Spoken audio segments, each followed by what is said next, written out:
സംസ്ഥാനത്ത് ഇന്ന് ഒറ്റപ്പെട്ടയിടങ്ങളിൽ ശക്തമായ മഴയ്ക്ക് സാധ്യത. കണ്ണൂർ ജില്ലയിൽ ഇന്ന് യെല്ലോ അലർട്ട് പ്രഖ്യാപിച്ചിട്ടുണ്ട്.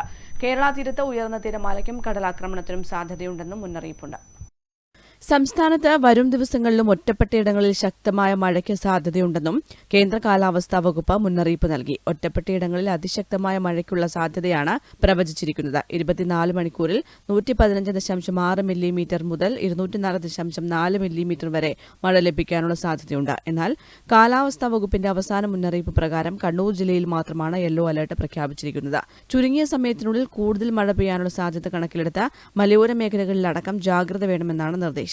ഇടിയോടും കാറ്റോടും കൂടിയ മഴ ലഭിച്ചേക്കും. കേരള തീരത്തേക്ക് പടിഞ്ഞാറൻ കാറ്റ് ശക്തമായി വീശുന്നുണ്ട്. തെക്ക് കിഴക്കൻ അറബിക്കടലിൽ തെക്കൻ കേരളത്തിന് അരികെയായി ഒരു ചക്രവാത ചുഴിയും നിലനിൽക്കുന്നുണ്ട്. ഇതിന്റെ സ്വാധീന ഫലമായാണ് മഴ കനക്കുന്നത്. കേരള തീരത്ത് ഇന്ന് രാത്രി 11:30 വരെ 1.4 മുതൽ 1.7 മീറ്റർ വരെ ഉയർന്ന തിരമാലയ്ക്കും കടലാക്രമണത്തിനും സാധ്യതയുണ്ട്. വേഗത സെക്കൻഡിൽ 35 സെന്റിമീറ്ററിനും 60 സെന്റിമീറ്ററിനും ഇടയിൽ മാറിവരുവാൻ സാധ്യതയുണ്ടെന്ന് ദേശീയ സമുദ്രസ്ഥിതി പഠന ഗവേഷണ കേന്ദ്രം അറിയിച്ചു. മത്സ്യത്തൊഴിലാളികളും തീരദേശവാസികളും ജാഗ്രത പാലിക്കണമെന്നും നിർദ്ദേശമുണ്ട്. News desk, Kannur vision.